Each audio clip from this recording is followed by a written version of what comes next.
for speech class. My name is Bianca Masherda, and I'm here to tell you all about Cincinnati, Ohio's oldest, largest radio station. It's a really valuable asset to our community.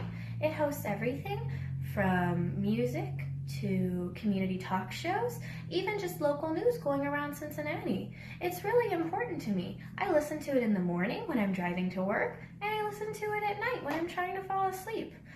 Every time you turn it on, it has something interesting. Like I know for a fact on Saturdays at 7 a.m. it's blues time, so if you turn it on, you will definitely hear some blues. Also on Sundays at 10 a.m. they do a wonderful gospel program if you're into that, which I think is really wonderful when you're driving to church.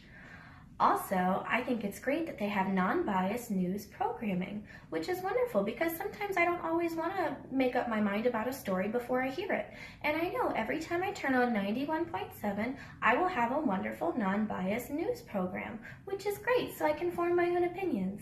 Also, they have very interesting talk shows from NPR featuring Diane Reeves, who's personally one of my favorite talk shows. She's really wonderful for one-on-one interviews to help you learn all about people's new ideas and differences going on in their lives.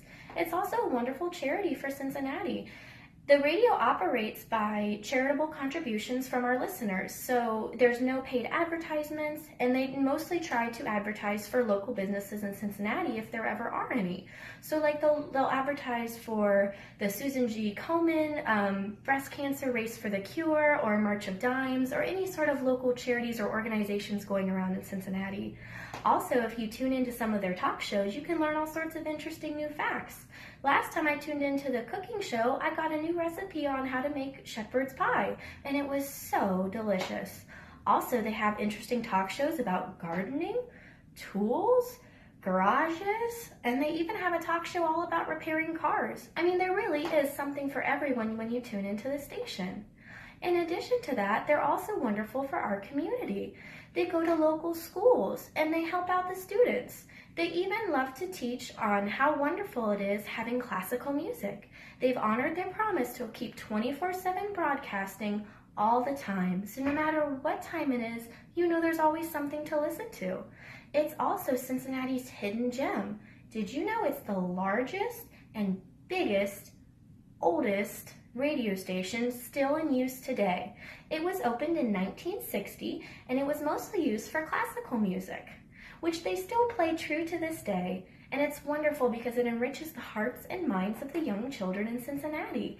And since I'm a nanny, I love to use WNKU when I'm at work. And I even let the children I watch listen to the music. They probably wouldn't like the news programs or the car shows so much. Anyway, it's a really wonderful radio station, and anyone who's in Cincinnati should definitely give it a try. I mean, really, there is something for everyone when you turn it on. Recently, when I turned it on, I learned that there's another race for the cure for autism, so I'm really looking forward to getting to participate in that. It's also wonderful to help for raising money, and once a year they do this super fun fundraiser for Cincinnati, and they help raise money and learn about local charities and different sorts of local organizations who might need help in the community. And they help raise money for them in addition to the radio as well. This radio station is constantly always giving back to the wonderful members of Cincinnati in so many different ways, whether it's through new literacy skills or learning new musical compositions, or even, just listening to some friendly voice chat like, Diane Reems. Also on Sunday nights, they have this really funny game show where this guy asks contestants all sorts of really funny questions. It sounds like a blast. I should give it a try sometime. But I just wanted to take the time to tell you all about WNKU on channel 91.7 in the AM, because it really has enriched my life and enriched my city in Cincinnati, and I think more people should learn about it too. I really wish everywhere could have the Cincinnati radio for their non-biased news programming, their music, and even just the interesting talk shows that they feature. Thank you so much for listening. Bye!